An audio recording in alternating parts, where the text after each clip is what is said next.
Bonsoir à tous, merci de choisir Guinée Matin pour vous informer. Bienvenue dans ce flash d'information.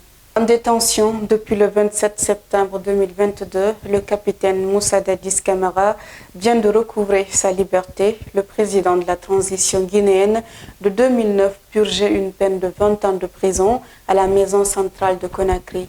Cette peine lui a été infligée le 31 juillet 2024 par le tribunal criminel de Dixine pour crimes contre l'humanité, des crimes commis lors du massacre du 28 septembre 2009 au stade de Conakry.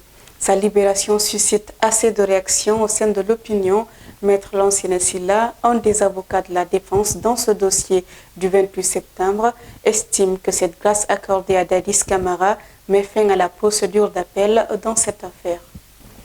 Suspension de 28 partis politiques dont le RPG et l'UFR par le ministère de l'Administration du Territoire et de la Décentralisation. Le général Bala Samoura, haut commandant de la Gendarmerie nationale, ordonne des patrouilles sur l'ensemble du territoire national pour veiller à l'application rigoureuse de cette décision. Cette mesure vise surtout à empêcher la tenue par les partis concernés des assemblées générales hebdomadaires dans leur siège. Elle intervient dans un contexte particulièrement difficile où des partis politiques sont menacés de dissolution. Sur un tout autre plan, préparatif de la fête de Ramadan ou de l'Aïd el-Fitr à Conakry, le marché de Madina a connu une grande affluence ce week-end.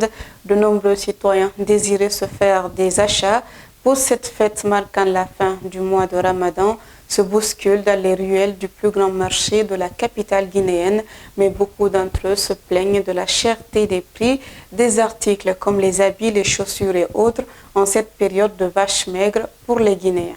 Page noire dans ce flash d'information, le magistrat Fodé Kanté, président de la Cour des comptes, est décédé dans la nuit d'hier à aujourd'hui samedi des suites de maladie. Il s'est éteint à Paris. Fodé Kanté a été nommé en janvier 2024 à la tête de la Cour des comptes. Cette disparition plonge la famille judiciaire guinéenne en deuil. Voilà, mesdames et messieurs, c'est tout pour ce flash d'information. Continuez à suivre Guinée Matin TV et guinématin.com sur nos différentes plateformes digitales. Au revoir.